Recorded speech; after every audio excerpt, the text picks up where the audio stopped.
Good evening students. आज की इस वीडियो लेक्चर में हम लोग जानेंगे सीबीएसई का सिलेबस, यानी कि सीबीएसई का जो हिंदी ए है यानी कि हिंदी अ है उसका पाठ्यक्रम जानेंगे, यानी कि उसका सिलेबस जानेंगे। हम ये जानेंगे कि आखिर सीबीएसई आपसे क्या डिमांड करती है, यानी कि क्या मांग है सीबीएसई की, इसके बारे में इस वीडियो में हम जानेंगे। तो आइए हम शुरू करें आज की ये वीडियो। और आगे बढ़ने से पहले आपसे एक रिक्वेस्ट है कि प्लीज़ इस वीडियो को बिल्कुल भी बीच में स्किप ना करें और ना ही इसे छोड़ें, लास्ट तक देखेंगे तभी आपको पूरी बात समझ में आएंगी और एक आप रोड मैप बना पाओगे। तो आइए हम शुरू करें। देखिए, यह है सीबीएसई का सैम्पल पेपर, इसके अकॉर्डिंग हम लोग बात करते हैं, यानी कि यह है पाठ्यक्रम और अंक विभाजन। देखिए, सबसे पहली बात अगर करें तो हिंदी का जो आपका प्रश्न पत्र होगा, हिंदी का जो प्रश्न पत्र होगा वो दो भागों में बटा होगा। पहला होगा खंड अ, खंड अ, और दूसरा होगा खंड ब, खंड ब। खंड अ में बहुविकल्पीय प्रश्न होंगे, होंगे कितने? 49, जिसमें से करने होंगे, हल करना है, हल करना पड़ेगा आपको कितना? 40। ठीक है जी। इसी प्रकार से खंड ब की अगर बात करें तो इसमें होंगे वर्णनात्मक, वर्णनात्मक, वर्णनात्मक का मतलब होता है सब्जेक्टिव, यानी कि इस एक तरीके से कह सकते हो इसको डिटेल में आपको लिखना पड़ेगा।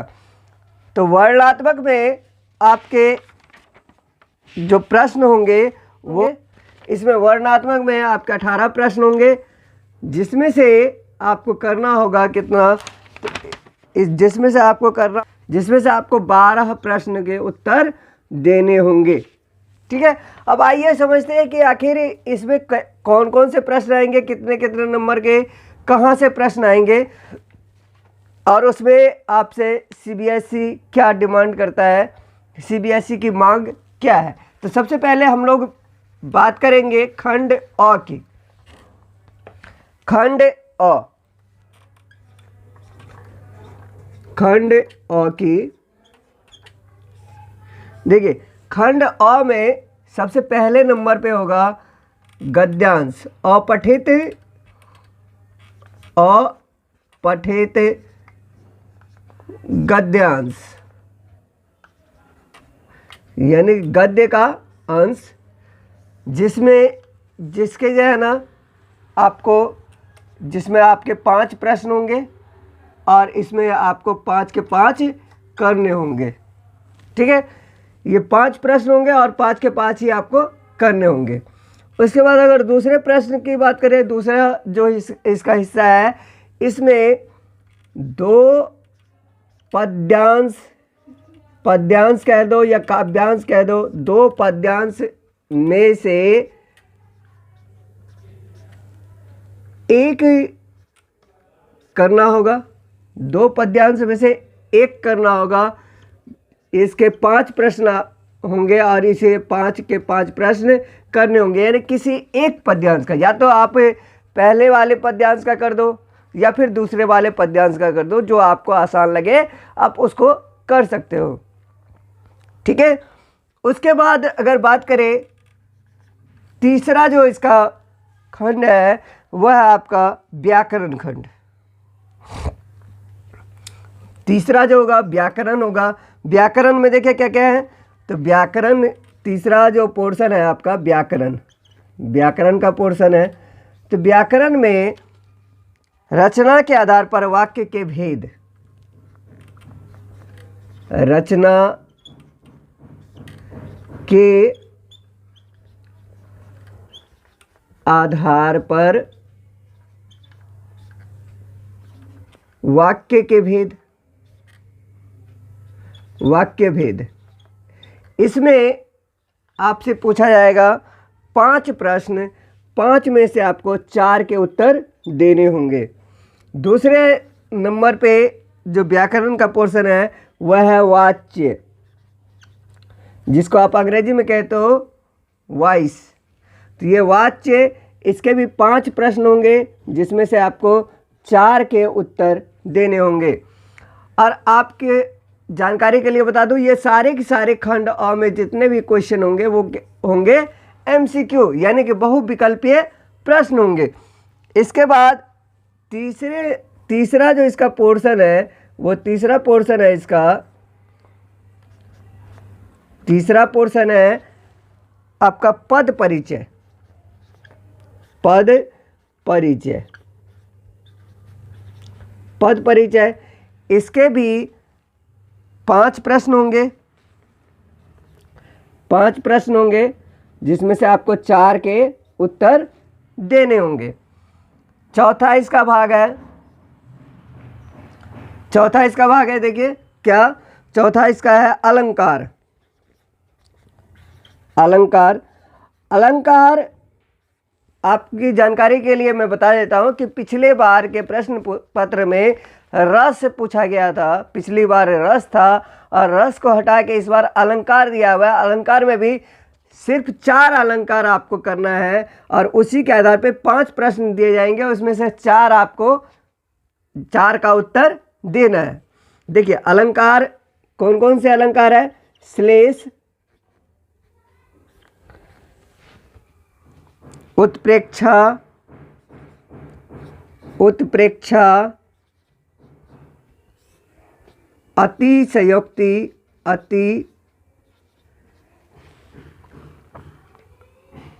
अतिशयोक्ति,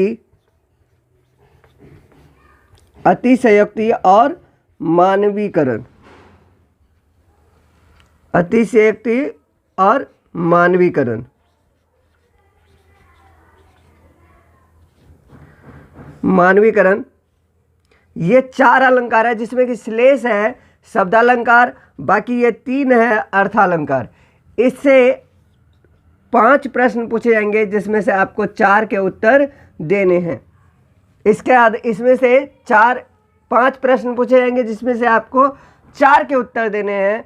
अब ये प्रश्न किस तरीके से आते हैं उसकी बात कर लेते हैं। तो यहाँ पे रचना के आधार पर वाक्य भेद, तो जैसे कि इसमें से आपको वाक्य दे दिया जाएगा और उसमें यह पूछा जाएगा कि इसमें सरल वाक्य कौन सा है, या फिर संयुक्त वाक्य कौन सा है, या मिश्र वाक्य कौन सा है, या फिर आपके पास जाना 3, एक तरफ 3 वाक्य, एक तरफ तीनों के प्रकार, और उसको मिलान करने का होगा। एक प्रश्न ऐसा भी बन सकता है, जैसा कि सैंपल पेपर में आप देखेंगे, सैंपल पेपर जब मैं आपको करवाऊंगा तो आप देखेंगे कि उसमें किस तरीके से प्रारूप है, और वही प्रारूप होगा आपके बोर्ड के एग्ज़ाम का। अब आगे की अगर बात करें तो ये तो आपका इस तरीके से, आप यहाँ पे कितने नंबर के हो गए, देखिए यहाँ से हो गए आपके 10 नंबर के अपठित गद्यांश और 16 नंबर का व्याकरण, यानी कि 26 नंबर का यहाँ से हो गया। और 14 नंबर का होगा अब आपका क्षितिज के 2 भाग हैं, क्षितिज के 2 भाग हैं।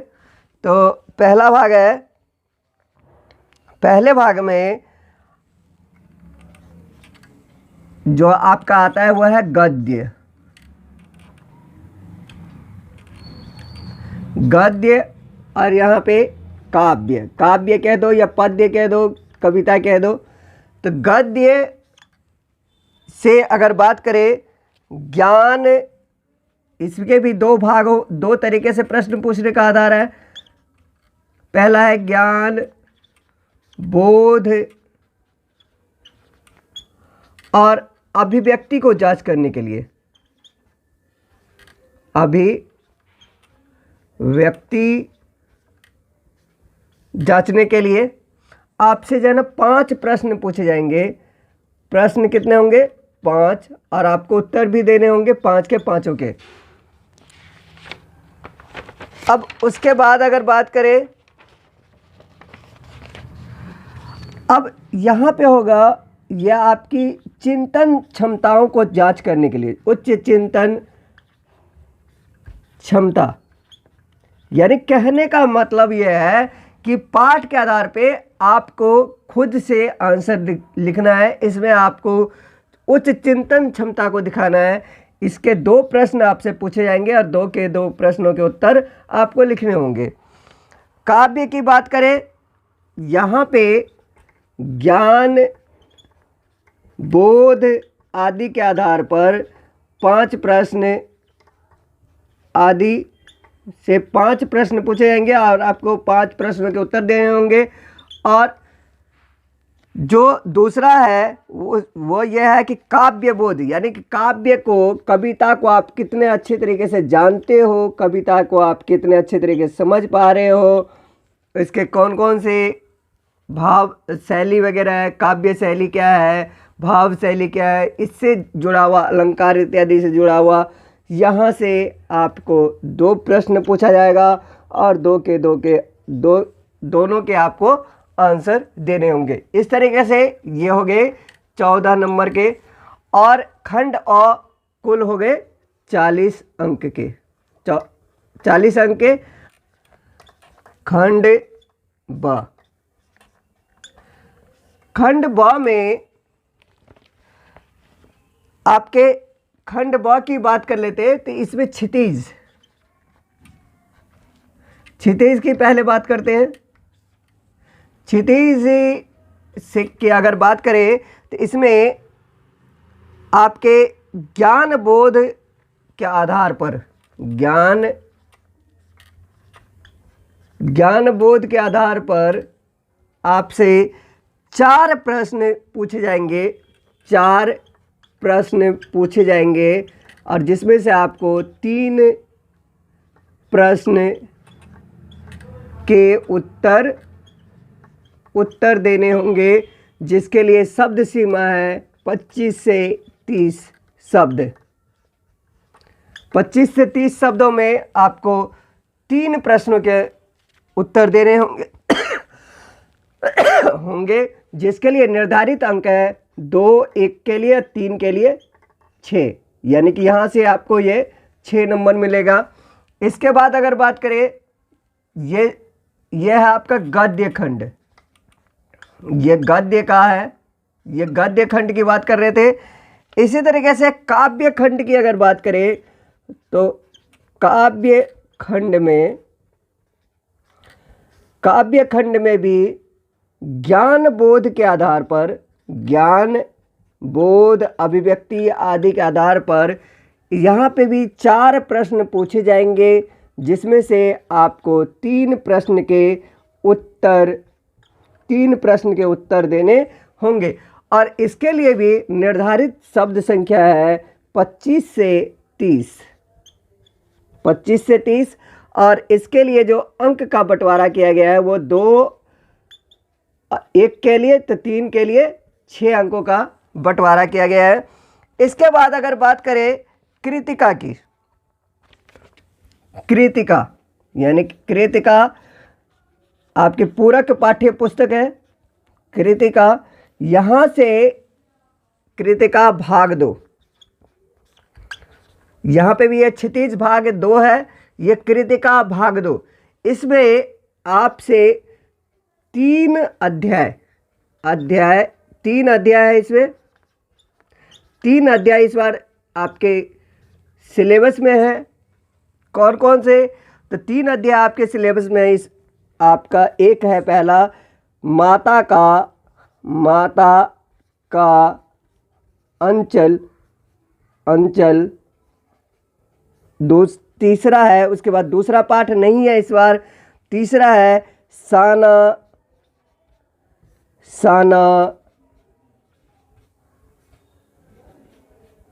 हाथ जोड़ी, साना हाथ जोड़ी। और उसके बाद है 5वां मैं क्यों लिखता हूँ, मैं क्यों लिखता हूँ। ये 3 पाठ है तीनों से एक एक प्रश्न पूछे जाएंगे, तीनों से एक एक प्रश्न होगा और इसमें से कोई भी आपको 2 प्रश्न करना होगा, या तो ये दोनों आप कर दो या फिर ये दोनों कर दो, कोई भी 2 प्रश्न को आपको हल करना पड़ेगा। अब इसके अगर बात करें तो इसमें आपका काव्यखंड में, काव्यखंड की अगर बात करें तो इसमें देव, गिरजा कुमार माथुर, गिरजा कुमार माथुर और ऋतुराज,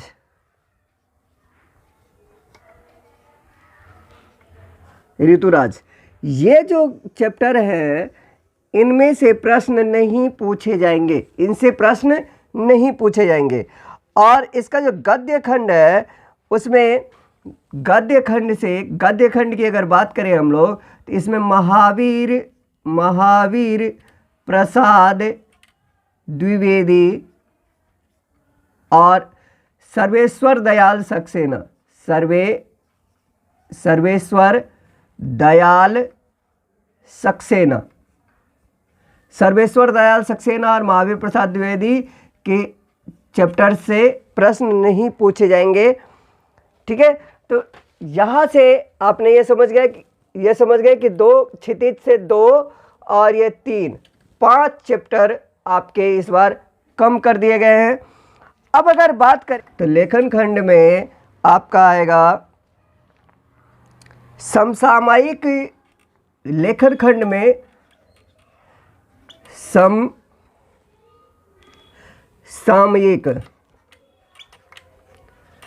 समसामयिक, समसामयिक, समसामयिक या व्यवहारिक जीवन, व्यवहारिक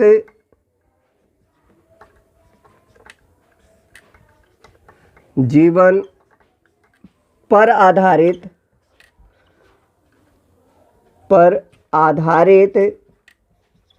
आधारित अनुच्छेद,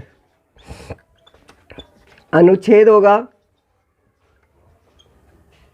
अनुच्छेद होगा ये कितने का, ये इसके लिए आपको दिए जाएंगे 6 अंक, 6 अंक इसके लिए दिए जाएंगे। अब बात करते हैं कि आखिर यह अनुच्छेद समसामयिक या व्यवहारिक जीवन पर जो आधारित अनुच्छेद होगा उसमें आपसे सीबीएसई की क्या डिमांड है, यानी कि सीबीएसई आपसे, इसमें सीबीएसई आपसे चाहती है, सबसे पहली बात है ये कि पूर्णता, पूर्णता, पूर्णता का मतलब, पूर्णता का मतलब होता है कि आप जो भी लिखेंगे अनुच्छेद के लिए जो शब्द का निर्धारण किया गया है वो 100 से 120 शब्द है ना। तो पूर्णता का मतलब है कि 100 से लेके 120 शब्द के अंदर आप पूरी बात को बता पाए, यानी कि पूर्णता होनी चाहिए, यानी कि जो आपके पास विषय है उसके सभी पक्षों को आप उसमें शामिल करेंगे। उसके बाद क्या होना चाहिए, क्रमबद्धता, इसके दूसरी शर्त है क्रमबद्धता, क्रमबद्धता। अब इसका मतलब बता देता हूँ, जैसे कि क्रमबद्धता ये क्या होता है। क्रमबद्धता का मतलब जैसे कि उदाहरण के लिए G20 में भारत का बढ़ता प्रभाव, ये आपके लिए अनुच्छेद मान लो कि आपको दिया गया, तो G20 में भारत का बढ़ता प्रभाव, तो आप सबसे पहले क्या करेंगे, G20 के बारे में संक्षेप में बताएंगे, ये G20 क्या है, और उसके बाद भारत की अध्यक्षता इसमें कहाँ से शुरू हुई है, इसमें भारत क्या दिखाने का प्रयास कर रहा है, इसमें कैसे क्या है, तो इसके बारे में आपने लिखा। और इसमें आप जो है ना धीरे धीरे क्रम से लिखेंगे, पहले G20 की परिभाषा यानी G20 के बारे में बताएंगे, फिर उसकी कार्यशैली को बहुत संक्षेप में बताएंगे, फिर भारत को अध्यक्षता जो मिली है वो कब से मिली है, फिर भारत इसमें क्या कर रहा है, आखिर भारत का इससे क्या फ़ायदा हो सकता है, इसके बारे में आप लिखेंगे, यानी कि एक के बाद एक लिखेंगे। इसको कहते हैं हम क्रमबद्धता। और इसके बाद आपको क्या होना है, सबसे जो महत्वपूर्ण बात होती है कि हम विषय पर केंद्रित नहीं हो पाते, तो इसलिए ये विषय केंद्रिता, विषय केंद्रित होनी चाहिए, विषय केंद्रित होना चाहिए। यानी कि अगर G20 के बारे में आपसे पूछा गया है तो G20 के बारे में ही बताए, ना कि और जो है ना आप उसमें कुछ भी लिखना शुरू कर दो। आपको 120 शब्द पूरा करना है तो 120 शब्द में आप कुछ भी नहीं लिख सकते, उसी टॉपिक के बारे में लिखना है। इसके बाद देखो चौथा है सामासिकता।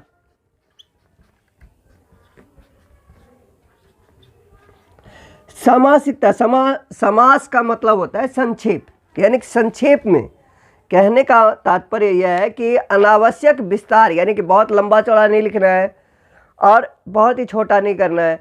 आपको अनावश्यक विस्तार देने से बचना है और उसमें कम शब्दों में ज़्यादा बातें कहनी है। तो वही है अनुच्छेद की ये मांग है। अगर आप इस चारों मांग को पूरा कर देते हैं तो आपको 6 के 6 भी मिल सकता है, नहीं तो 5, 5.5 अंक तो इसमें मिल ही जाएंगे।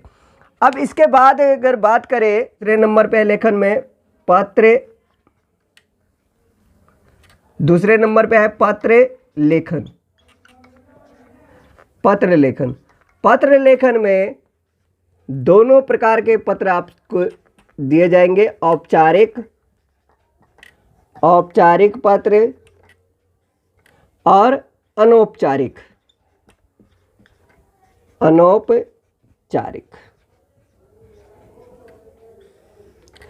अब अगर हम बात करें औपचारिक पत्र की, तो औपचारिक पत्रों के द्वारा दैनिक जीवन की विभिन्न स्थितियों में कार्य, व्यापार, संवाद, परामर्श, यानी कि परामर्श, सलाह वगैरह, अनुरोध, सुझाव के लिए होना चाहिए। और इसमें साथ ही आपको औपचारिक शब्दों का इस्तेमाल करना है और आपका जो पत्र होना चाहिए वो सुलझा होना चाहिए, विषय के अनुरूप होना चाहिए, विषय के आसपास ही होना चाहिए और उसको जो है ना औपचारिक पत्र का जो प्रारूप है उसको पालन आपको करना पड़ेगा।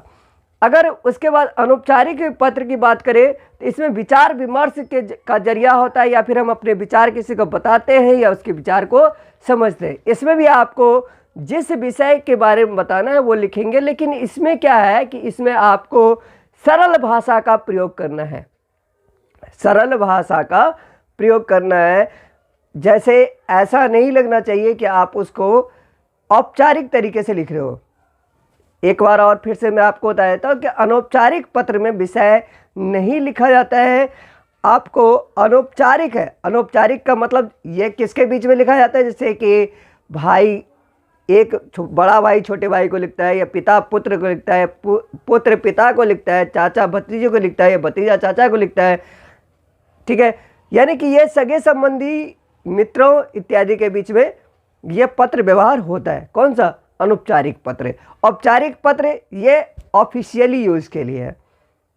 तो उम्मीद है कि आपको ये बातें समझ में आई होंगी।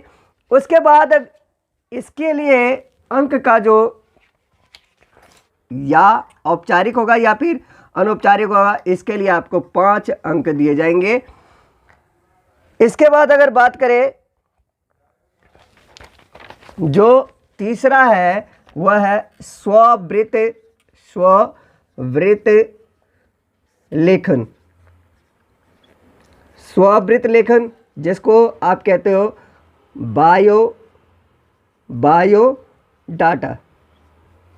बायोडाटा या फिर ईमेल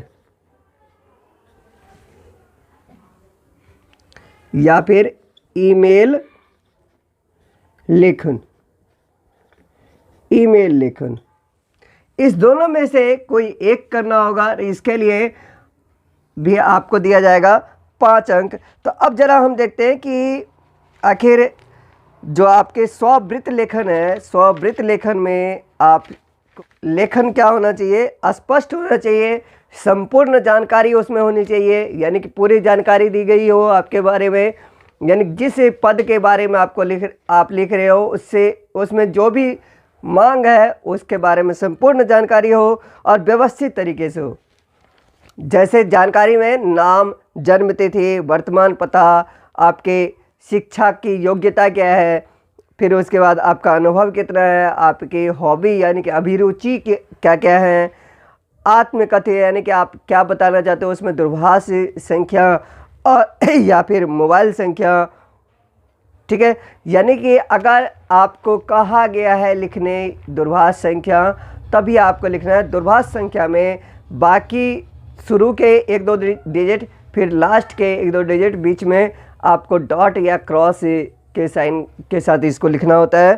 फिर उसके बाद अगर आपके कोई विशेष योग्यता है, कोई विशेष जानकारी आपके पास है तो वो लिखिए। फिर उसके बाद स्पष्टीकरण आपको लिखना पड़ेगा या फिर उद्घोषणा जिसको कहते हैं घोषणा, वो आपको करना पड़ेगा स्ववृत्त लेखन में। फिर उसके बाद अगर बात करें ईमेल की, आपके बोधगम्य भाषा होनी चाहिए, यानी कि भाषा आपकी ऐसी हो जो कि जिसको समझा जा सके, जो कि समझने योग्य हो। दूसरी बात है कि विषय से संबद्ध होना चाहिए, यानी कि विषय से रिलेटेड हो। जो आपसे विषय दिया गया है उस विषय के बारे में ही आप बता रहे हो, यानी कि अनाप शनाप कुछ भी आप लिखते जा रहे हो।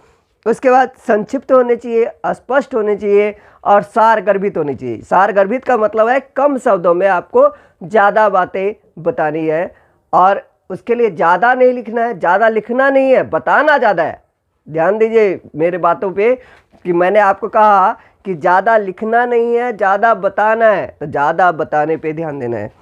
इसके बाद इसमें जो आपसे पूछा जा रहा है जाएगा वो ये है, चौथे नंबर पे विज्ञापन लेखन। विज्ञापन लेखन या संदेश लेखन।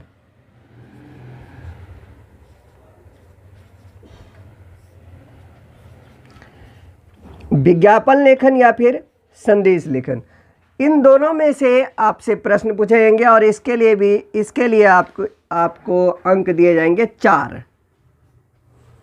4 होंगे। तो इस तरह अब देखिए विज्ञापन लेखन में आपको क्या करना है। लेखन में आपको करना है जो भी वस्तु जिसका आपको विज्ञापन लिखना है उसके विशेष गुणों का उल्लेख अवश्य करना है। उसके बाद आपकी जो लेखन शैली हो, लिखने की जो कला हो, वो आकर्षक हो, यानी कि एट्रैक्टिव होनी चाहिए। उसके बाद जो आपका पेश करने का तरीका हो उसमें नयापन हो, एट्रैक्शन हो, आकर्षण हो, और ऐसा नहीं लगना चाहिए कि आप पुराने तरीके से आप बता रहे हो, नए तरीके दिखना चाहिए। और अगर उसमें ज़रूरत पड़ रही है तो आप कोई भी नारे, स्लोगन या फिर कुछ इस तरीके से बता सकते हो जिससे कि लोग जुड़ जाए। जैसे कि उदाहरण के लिए ठंडा मतलब, बिल्कुल सही पकड़े हैं, ठंडा मतलब कोका कोला। विज्ञापन में बॉक्स, चित्र या रंग का उपयोग करना अनिवार्य नहीं है, फिर भी अगर आपके पास समय है तो प्रभावी बनाने के लिए आप इसका उपयोग कर सकते हैं, अन्यथा चित्र इत्यादि की इतनी कोई आवश्यकता नहीं है। लेकिन अगर आपके पास समय है, आप एट्रैक्टिव बनाना चाहते हो तो थोड़े बहुत चित्र बना सकते हो, लेकिन रंग भरने की आवश्यकता बिल्कुल नहीं है। इसके बाद अगर बात करें, इसका जो दूसरा है वो है संदेश लेखन। संदेश लेखन की अगर बात करें तो संदेश लेखन में संबद्ध होनी चाहिए, यानी जैसे कि आप किसी दे रहे हो जन्मदिन की बधाई, जन्मदिन के बारे में लिख रहे हो और जन्मदिन के बारे में लिखते लिखते तुम जाना उसकी शादी की बात करने लगे, तो ये नहीं होना चाहिए, है ना।